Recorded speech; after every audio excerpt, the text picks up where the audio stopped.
Thanks, Lucas. Welcome, everyone. My name is Lucas Chaffee from Kiko Chat. I'm based in New York. I'm lead engineer and also an open space facilitator. Today, we have the pleasure of interviewing here on the Facilitator interview series, Michelle Bastian from the University of Edinburgh. And I asked her if she would like to share her lessons learned because the conference she created was truly wonderful.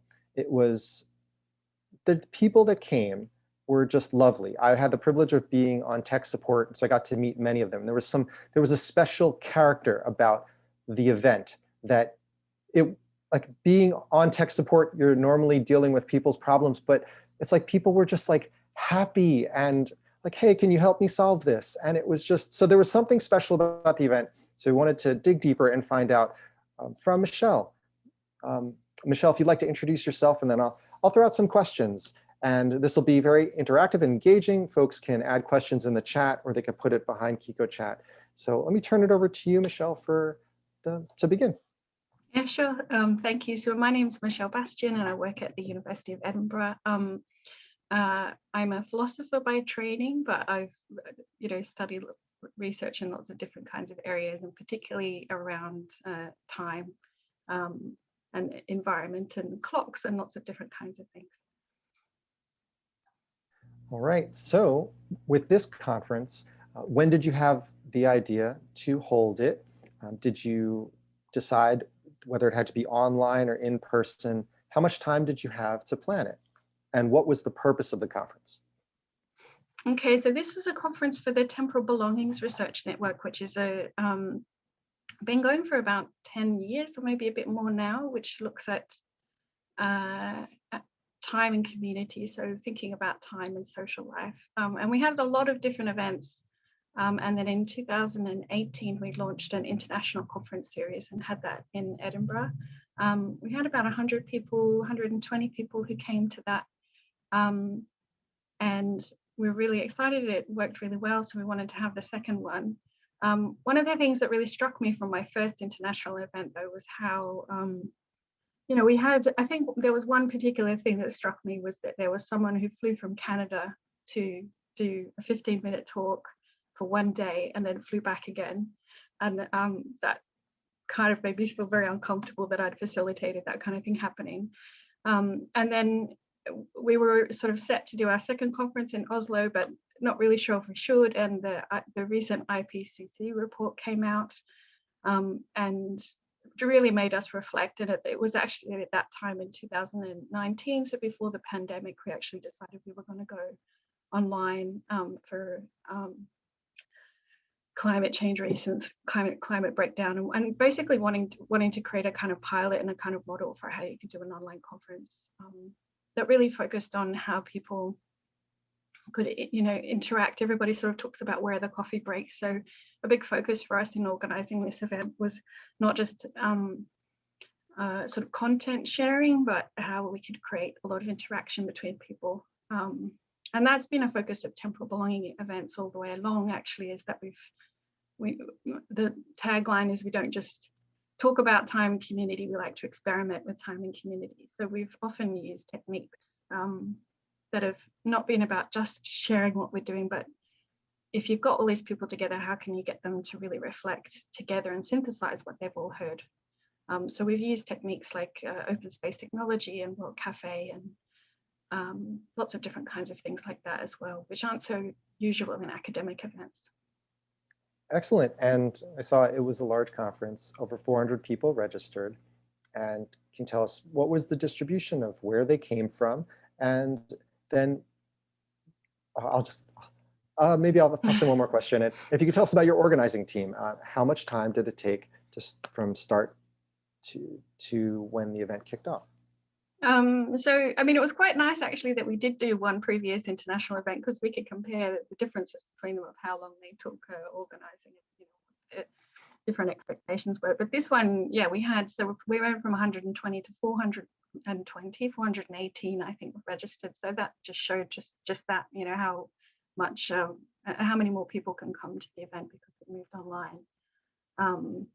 But so the organizing team, we had, there was a sort of a conference committee. So there was about 5 or 6 of us who had sort of carried it along from the previous event. But I think more towards the sort of crunch time of designing the site and you know, programming and all the rest of it, there was myself and Jeremy Wong, who works for Improbable, who's worked a lot with Kiko Chat before. We hired him as a consultant to help with us. And then there was a couple of a postdoc, Michael Flexer, and a PhD student, Emil Flatter, who worked with me as well, and Lucas, obviously. And I think that was pretty much it. So there was about 4 or 5 of us at the end that did all the organizing, and then obviously all the chairs who volunteered. We had some tech support, 2 tech support volunteers as well for the keynotes, but that was about it. Because you had such a great team that was well prepared and spent plenty of time iterating and experimenting with how they want the space to look, you started asking for some new things that people hadn't asked for before. And because we had time, we were able to make some adjustments to actually change the code to accommodate, for example, removing one particular scroll bar and changing the height of certain elements on the page. So it was a great collaboration, and you built a truly beautiful event space. Jeremy Wong from Improbable was an early innovator on Kiko, learning from the open space community. He was fantastic to work with. If anyone needs a consultant, Jeremy Wong from Improbable, highly recommended. So people came from many different time zones. When you were planning the event, how did that factor in? How did you think about, well, yeah. Sorry, yeah, so I can actually show, sort of thinking about that. I've got one of the diagrams up. So one of the things that we were also thinking when we wanted to go online is that we wanted to have it synchronous as much as possible. So a lot of the online, you know, prior to the pandemic, a lot of the online events have been asynchronous. So a lot of them, or the ones that I had seen, a lot of them involved people pre-recording videos, putting them up on a site, and you would go and put comments afterwards. But we really wanted it to be synchronous.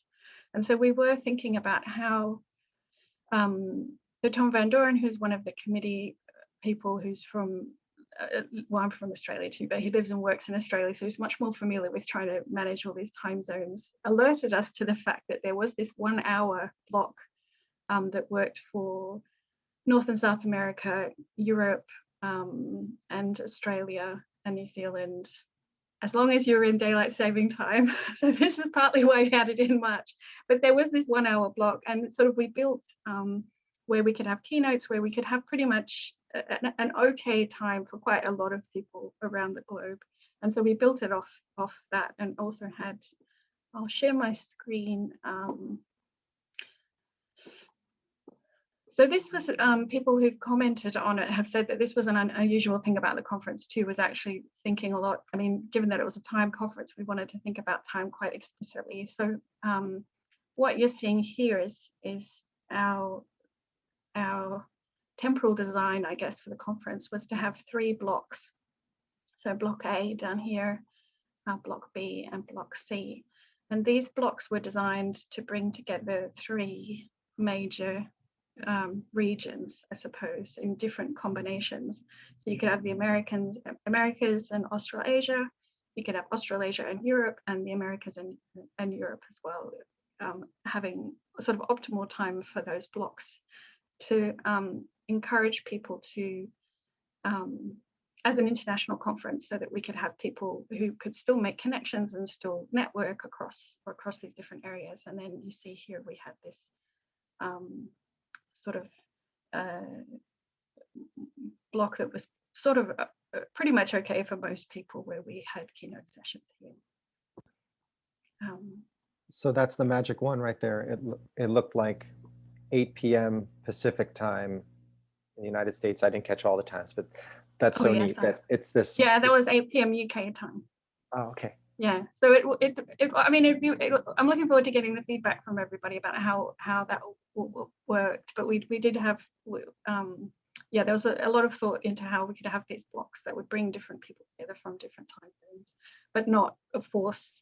You know, a lot of things that happens, I know the Australians and New Zealanders talk about this a lot, that they end up always getting forced to sort of present papers at 2 a.m. So it was really trying to make it truly international in terms of that.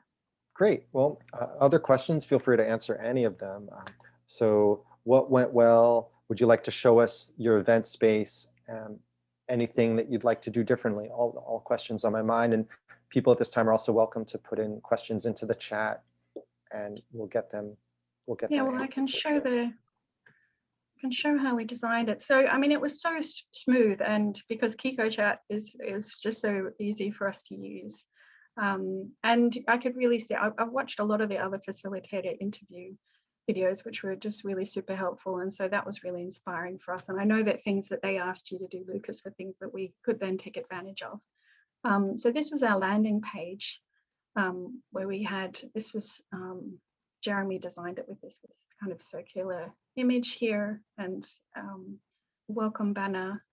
And so this was the page that acted like the lobby. So we did think about this KikoChat space as a kind of conference center, and how could you not exactly replicate it, but how could you have that feel of a conference center where you're all together in a similar space, rather than what I've seen in other events where you're going in and out of Zoom rooms is you having a nice chat with people, and then you just all of a sudden out by yourself in your bedroom when the Zoom call ends. But what I thought was really nice about this is actually when you close the Zoom call, you still feel like you're in the conference, because you can still see, the people in the different rooms moving around. You can go to the cafe to chat to people.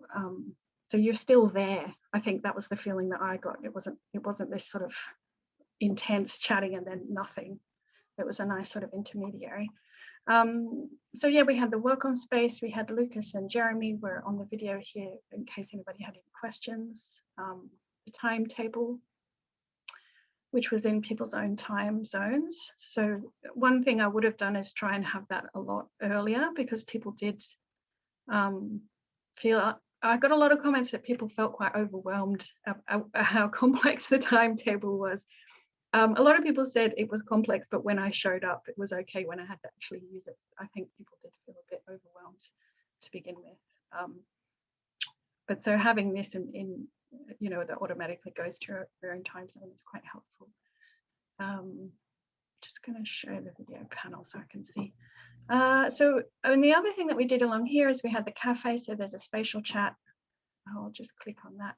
We had the spatial chat in there. Spatial chat might look different now from when you were using it. I think we might be reusing it for another event. But I added my own one in here. So it should, perfect. Okay. If it comes up, it's very slow. But yeah, so it still looks the same, but I won't go into it. But we had the cafe there.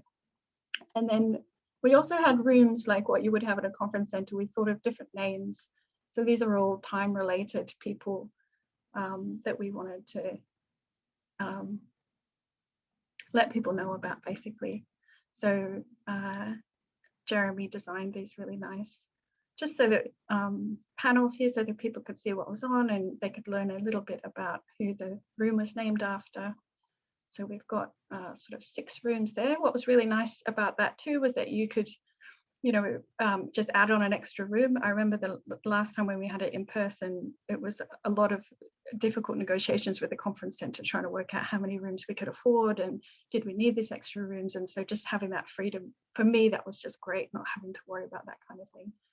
We also had, because a lot of people offered to show films, we ended up having a cinema. So most people who showed a film also had the film on here, so that you could come into the cinema and watch the films. We have a little visitor's book. I don't know if people use that so much, but as a Padlet, so people could leave comments for people. So you just click on the tabs here to watch the films. Or we had a gallery as well. So I probably should have loaded these pages before we had the session. So these were all different activities that people did. Workshops, all the workshops were in here as well. And then finally, we also had a couple of rooms. So the cafe was sort of a bit more for the extroverts, I suppose, and the people who were okay with trying out sort of this immersive technology of spatial chat. But we also had a games room with puzzles in it and a chill out room, which used window swap, just to give people different spaces to sort of retreat a little bit, but not actually leave the platform so much. Can you tell people what is window swap? So window swap is where it started at the beginning of the pandemic, actually, where it showed people just recorded the view out their own window. So you could, it's people who were sick of looking out their window could look out somebody else's. Oh no, that's made me go somewhere else. I remember seeing it when you had it set up. Is it open a new window anywhere in the world? I don't know which button to click there, but I remember testing it out during the conference, and it was lovely. Suddenly you're looking out someone else's window somewhere in the world, and it so very well matched the theme of the conference that you were holding. Yeah, so there, you could be in Beijing all of a sudden, or you could be, somewhere in the Lake District, or you just sort of in Santiago, you just sort of moved all around the place, and it was just the traffic and people moving around, whoever was out the window. But I think they've done something to it where you have to sign in or something. Well, yes, it was seamless when the conference was happening, because I think sign-in was not required. Anne shares that she loved the honoring of different people by naming the rooms. I thought also that was a fantastic touch. So on the left-hand side, you could see the different room names, and Michelle customized them based on the theme of her conference and highlighted those people's accomplishments when you arrive. Yeah, so one thing we did particularly do is there's sort of standard figures in time studies and in horology and things like this that most people would associate. So we tried not to pick those people, but to pick, Mary Anning's probably a bit more well known recently, but one of the first paleontologists, but didn't get credit for her work. So that was partly what was going on here with the rooms too, was trying to give a different kind of story of the history of time. Clara has asked a question. I'm curious as to how this different thinking about time, space influenced, or not, the kinds of collegial interactions and academic discourse that came out of the conference. Just stop the share, but I can show that again. Yeah, so I've found actually that when we did start the event, I always try and not launch into the expert talking at everybody, but always have some kind of activity where people mingle and just have a bit of a chat and talk about themselves. Not in terms of what university they go to and what they specialize in, but something that's just about their everyday life. And that sort of seems to bring, this comes up a lot in open space and other kinds of facilitation techniques of trying to bring the whole person into the event. And the ones that I've done that at, even just a little activity, people seem to, there might be just friendly people who like time studies, but and interdisciplinary work in general, but it does seem to activate people in a different kind of way at the beginning of the event, I suppose. So we did have that at the first keynote. We were asking people to tell us about, just in the chat, what color is the sky where you are, things like, what's in season where you are, reminding people that it's okay to chat in the Zoom to each other, rather than sort of having the Zoom that's completely closed and locked down. That was another really good thing about Kiko Chat, is because people had to get through a few sort of thresholds to get in, that you could have all the Zoom a lot more open than having to lock everything down because of Zoom bombing. So we really like that. And I think, just being kind of, like, I try and open the events as quite friendly and relaxed as well, and not too formal, as to try and set the mood. Don't know, did that answer the question? Well, so I don't know, Clara, you're welcome to chime in with any follow-up there. Give you a moment if you wanted to say anything. Hello, sorry, I had to find the mute button. I was just thinking about things like how if you have a physical room laid out so that all of the chairs are pointing to the front, people tend to only speak to the front, whereas if you have them so they're in a circle or something, they're more likely to speak to each other. And I was thinking, well, is there something similar about this kind of digital reconfiguration that led to those kinds of different ways of interacting? Yeah, I'm not sure. I'm really looking forward to the survey that we do with people to find out what they say. But I do think, one of the things too was the Kiko Chat platform lets people move themselves around, and so I think even just people really like that people felt very different being able to go in, look at what they wanted to go to, pick what room, move themselves however they wanted, rather than be stuck in Zoom where they, don't get to choose which breakout room, for example, they go to. So I think people did feel the spatial aspect of the platform made people feel more, what's the word? They had more self-efficacy or something like this. They could go where they wanted to go and feel more relaxed because of that, I think, too.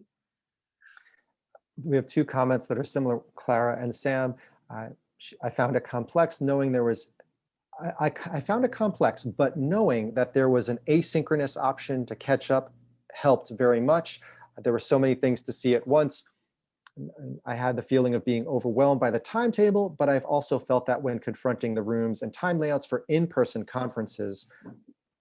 Michelle chimes in about the notice board, the invitations to respond to research projects. So can you tell us more about the notice board? It was in one of the first two rooms, and what was the purpose of it? I think you used Pinup as the tool? Oh, Padlet. Padlet, yeah. I mean, just one thing before that, just to talk about the timetable, was just that reminded me was that one of the things that was difficult was trying to figure out how to talk about time across a group of people who didn't have any, you couldn't say what day of the week it was. You couldn't say whether it was morning or afternoon. You couldn't say what date it was because the date could be different as well as the day. So we actually sort of deliberately developed a language of rounds. So the conference wasn't a 2-day conference, it was a two rounds of the conference. And then we talked about the blocks as well. So A block, B block, and C block. And what was really interesting when I was editing the videos for the asynchronous afterwards was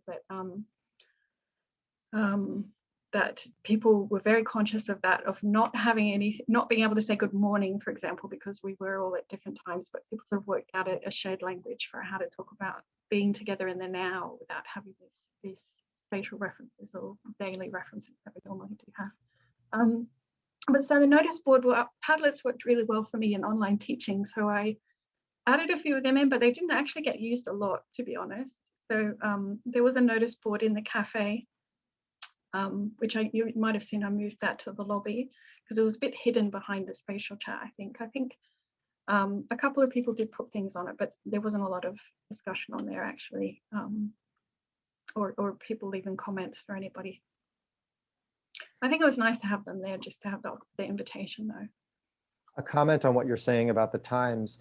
I think 5 years ago, international conferences over Zoom video, entirely international conferences, were quite rare, and now they are much more common. It's like in just a few years, and especially since the pandemic, we are developing a new language for how to relate to each other.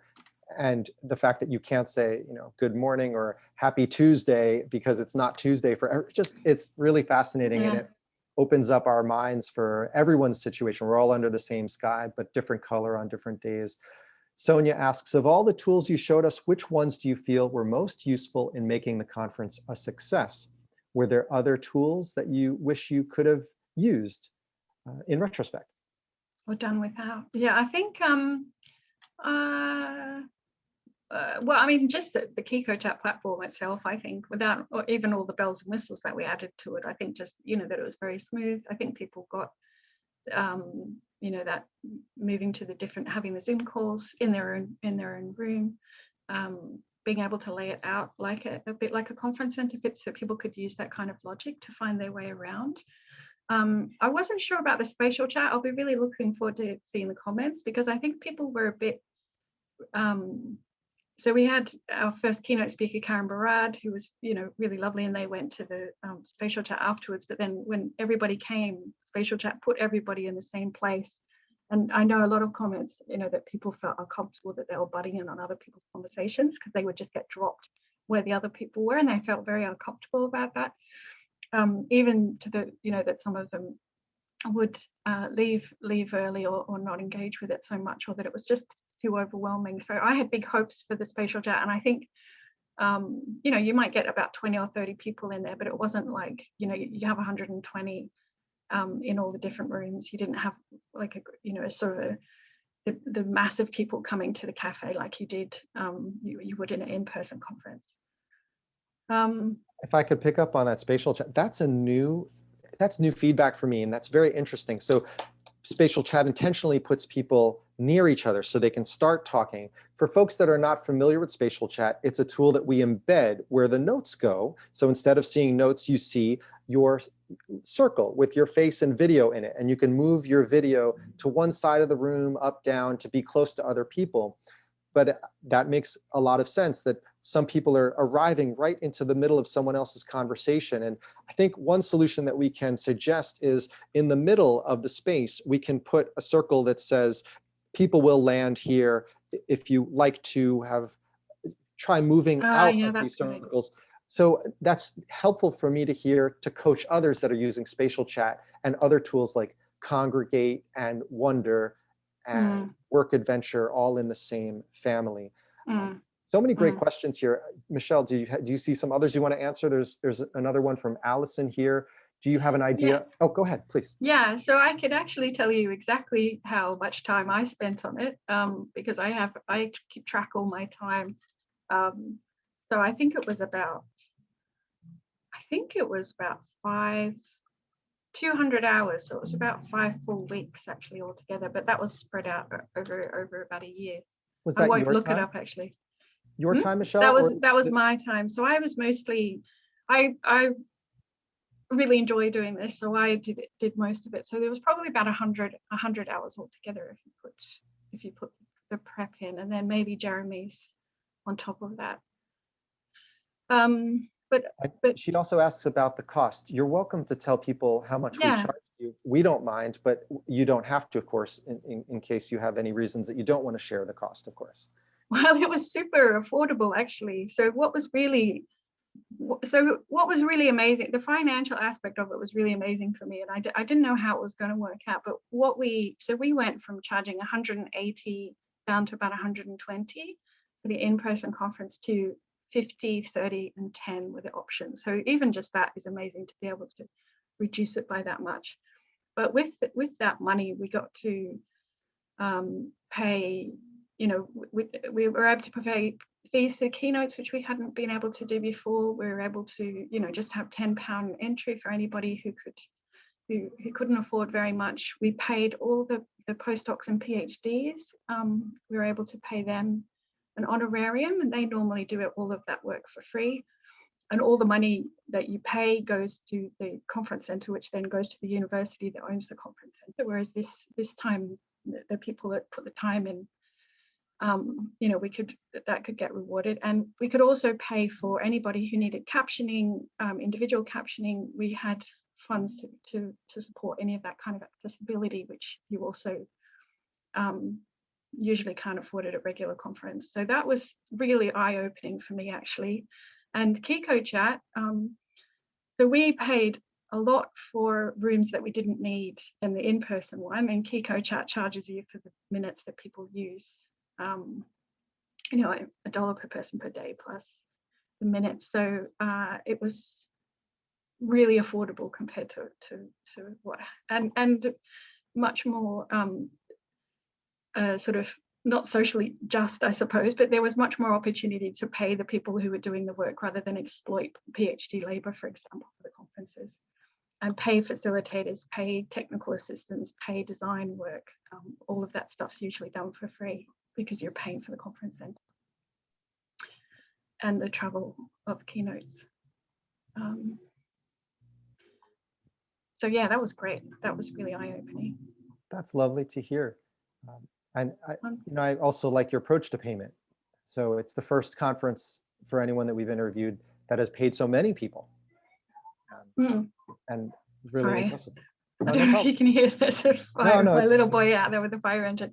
Yeah, we wanted to make sure that everybody who worked was paid for it. A few more comments here. Erica says, I like the Marauders map of seeing where people were moving and feeling where they were and seeing them moving around as their icons jump from room to room. Anne asks, I really appreciated somewhere to go before I launched the Zoom button as a way of landing from other work, a staging post. Miriam asks, can you talk a bit more about the types of technical problems you encountered during the conference? And then a second question that we can follow up with. There weren't that many, actually. I don't think there was anything really significant. Lucas, did you come up with any? It was very easy. I mean, I am that person who likes working out how tech things work. So I was sort of in the back end trying to figure out how to program, do a little bit of style design and stuff like that, but very little, but it was very easy to use.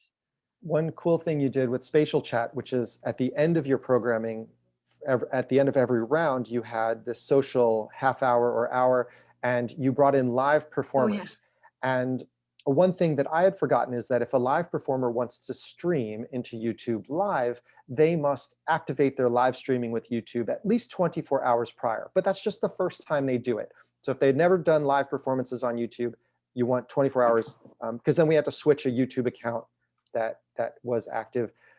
Yeah, that was probably the only thing. So there was that. So there was a bit at the beginning. So I wanted to have live music. I thought that. So we got to pay musicians as well. So there was another thing of, musicians haven't been doing gigs for a year, and so it was really lovely to be able to pay, entertainers for entertaining us, given all the trouble they've been having with the pandemic. So we had live gigs across all the 3 nights as well. But I think so. The first night we had people figuring out the platform, people trying to figure out Spatial Chat, and then people figuring out how to work with the live performance. I think it was probably a bit too much. People couldn't operate their videos properly when they went into Spatial Chat or something like that, just because of some glitch, which was okay. It was just a teething thing, but I was a bit worried that maybe that unsettled people. But I think other people were so happy about the gigs as well. Like there was just people, the first gig they'd been to in a year as well. And it did feel like you're at a gig with other people in the Spatial Chat. That was really nice how we set it up. The solution for when people couldn't turn their video on in Spatial Chat was underneath Spatial Chat, there's a link that we put there that says open in a new window or a new tab. Sometimes embedding a video tool inside a web page doesn't work for all browsers. I believe it works for not most people, 80–90% of the people. And I think also when we start putting in live video of a YouTube video, it adds a little bit more complexity to Spatial Chat. You also had 5 rooms inside Spatial Chat. It's like you were, but it worked out for anyone that wanted to try it out. They got where they needed to go, or they were able to get help, or they opened in a new tab. Yeah. And I think that it was very appropriate, the level of complexity, because it allowed, people were patient, and this was like a 24-hour conference. So people they weren't rushed, and they took the time to navigate all the beautiful spaces that you created. The second question Miriam asks is, can you share what you learned from the experience of designing using the platform? Are there things you would have done differently, didn't work like you would have wanted them to? Yeah, I mean, I think Kiko Chat worked really clearly and easily. Spatial Chat had a bit of teething issues, so I think I would next time have it very similar to what we had it actually. But what we did say at the beginning is, when all the communication I had with people, I see someone else was asking about this, was I was really trying to be quite relaxed in the communication, but also say to people that this is an experiment. A lot of us won't have used any of these tools. Let's all be generous with each other, and particularly with ourselves. We're going to make mistakes. Let's just, it's an experiment. So let's go in it with that kind of attitude. So I did try and emphasize that with people, and I think that helped. So the main thing I think would be, the only thing that came up for me at the end was that I would ask all the musicians to get their YouTube account set up 24 hours in advance. So I was chasing up the person on the last night who didn't have it either, and was like, get your YouTube set up. And I would maybe have like a buddy system or something like this for using the Spatial Chat. So I'd think a lot more about how to help make that space feel a lot more comfortable for people. I would have people sort of sitting in there, I think, introducing people, saying hi, welcoming them. So I'd have a bit more of a greeter or a couple of people in that space, helping people feel comfortable, especially right at the beginning, so that people get off on a good foot with it. I'd spend more time because I do think it's a really amazing tool, but I think it needed more support for people in there, not just tech support, but social support to figure out what the rules are and how it works. That greeter idea is great. Yeah, greeter, yeah. Erica mentioned spatial chat had some awkward moments, but so are interactions at in-person conferences sometimes too. Yeah, that's true. Yeah. We have some more questions too. Michelle, would you like me to read them, or did you want to continue in a certain direction? Yeah, no, I'm seeing like 20 new messages, so I'm just hoping that I'm. So there was Suzanne was asking about communications. Yes, Suzanne. So yes, a lot of people. I didn't try and do a lot of communication. It was just what I normally do. So like, a week before, I made a video so that everybody could get used to it. The day before, I think it was the day before. Personalized links worked really well. I don't think that we had lots of trouble with people getting in. There was a few people, but out of 400, most people got in much more. I was worried about it, but it actually worked really smoothly. A lot of people did come in earlier. So we sent the personalized links out a week before the event so that people could come in. And people were you saw people just going in and having a look around, trying the Zoom, coming off the Zoom. And we did have a session. So on the Wednesday night, we had, at that 1 hour slot, that was good for most people. We had a training session for chairs, and we had just a general come and have a look around the space. And we didn't get a lot of people at that. We got about 30 people at each of those, but then that was enough people, I think, so that, that there was enough other people that knew a bit about how things work that could help other people as well. Excellent. So the next question from Victoria. The time blocking was very useful, and I appreciate more having recently presented at an international conference where this was not considered. The schedule in particular, the favoriting button where someone can mark a schedule. This is a new tool that many facilitators haven't seen on KikoChat. It's the one you showed with the schedule, the program, and people can click the heart, or we could change it to a star or some other icon. So they're marking, these are the sessions that I want to attend, and then they can filter by my favorites. She says she had used one on another conference that was less user-friendly. She asks, in some sense, the conference is not quite over yet. How much more time-consuming than an in-person conference has this been?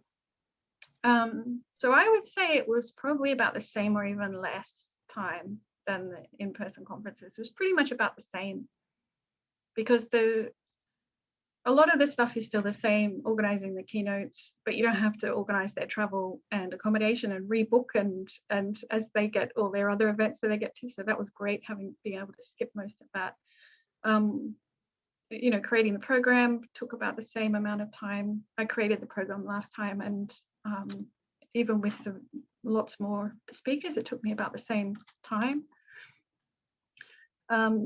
Even I used to record all the sessions for the previous one, so I did a lot of the editing of the videos afterwards as well, which did take a lot of time just in rendering, but so that took me about a week to get all the videos done from about 50 sessions.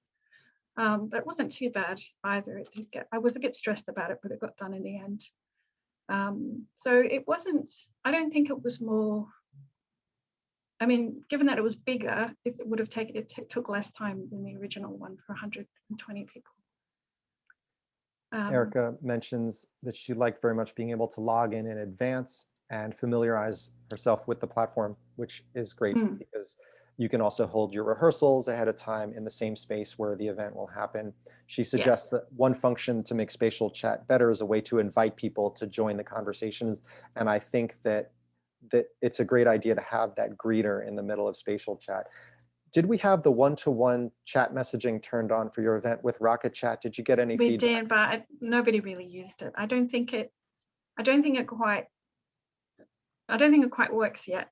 I don't know how it would work, but people did talk about how they would see each other in the room and they couldn't just say hello to each other. So they, you knew somebody was in the same, the Banneker room as you, but you couldn't just say, oh, hey, how are you going? Because it was in a separate little box at the top and not everybody was checking it and stuff. We have one thing. Can I add to that about the spatial chat? Yes. Sorry, was just really the function of waving, because the chat seemed a little bit aggressive. So if you see someone passing by and you just wave at them in person, right? And then if they want, they join in. If not, they just go. But with the chat, it seems like, come here and talk to us. So something more discreet would have been nice, to just invite someone and, you know, just show if you want to join us or not. So something that I found it was a bit difficult in the space. That would be nice to have it in spatial chat. That was my impression.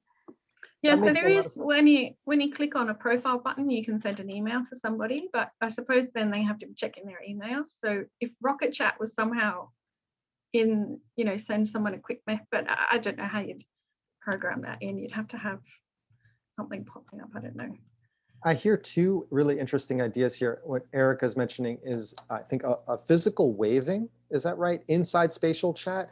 And although we can't develop that in spatial chat, the only thing we can suggest is that we prep people a little bit more for how spatial chat can be used. So I'm learning too. I think spatial chat was used the most in any conference in yours from all the ones that I've seen. Oh, right, okay. So encouraging people, hey, you'll have these awkward moments when you pop right into someone's conversation and there's 2 or 3 people there. That's okay, that's expected, you know, kind of encouraging that and saying, if you want a more discreet conversation, please move yourself to the edge of the room, because then no one will pop in. Like, I think that we can do a better job at KikoChat of preparing some suggestions for both participants and organizers. And then with Rocket Chat, fortunately, we have some updates from a contractor on our team that is going to make, when you have a Rocket Chat message, which is a one-to-one chat message, regardless of what room you're in, there'll be a red square that says 1. You see, oh, I have a message, and you'll hear something too. So I think that sounds great. So that's coming soon, maybe in the next few days. Well, this is outstanding. I think we got to the end of the questions. Let's just open it up here for any audio comments from any of the participants here.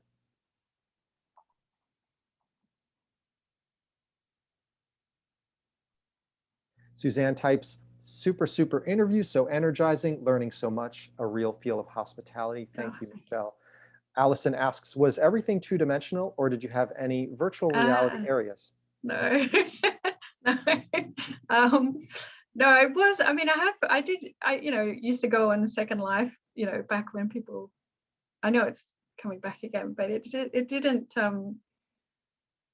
yeah, it was, so no, we didn't have anything like that, I suppose. I mean, partly that was thinking about how much internet capacity everybody had. So there were already worries of some people not being able to use Zoom and things like that, so, or only being able to use that on audio. So it was partly a negotiation between how much bandwidth you could expect people to have, I suppose. Michelle, thank you very much for being so generous with your time today. And if you have any closing thoughts, you're invited to share them. Just that it was really exciting. I loved seeing how it worked. There was some real sort of conference moments that you know, like people sort of being up at very weird hours and overly tired, and just sort of people getting really letting loose when the gigs were on, for example. So it just, the whole space let some of that feel of a conference really come in, meeting new people, being overly tired, still going to more panels because they were really exciting, but you know, that sort of intensity, it was really nice to be able to replicate that in an online environment. And I mean, I really do think, I don't know if everybody here knows, but the designing KikoChat on open space principles, I think, even though we didn't use open space technology at the conference, the underlying logic of that, of people going where they need to go, I think was really important, what made it work so well for us. And I think one thing that kind of goes unnoticed, and maybe I just see it because I'm not you, is that your personality shone through in the organizing team, and every contact that participants had with your team, getting questions answered, and the thought that you put into preparing the space for them, that makes such a difference. And I think that was being reflected in the participants. So it's also a credit to you, because we're spending 45 minutes with you here, and I think everyone is delighted to be with you and how open you are to sharing that. So thank you for this interview very much. And I think there's some comments that is exactly what's been happening. Anne chimes in there. We'll stop the recording here. And I just want to say thank you very, very much, Michelle. And so many people are going to learn so much from what you shared here today. Oh, thank you. Thanks, Lucas. Oh.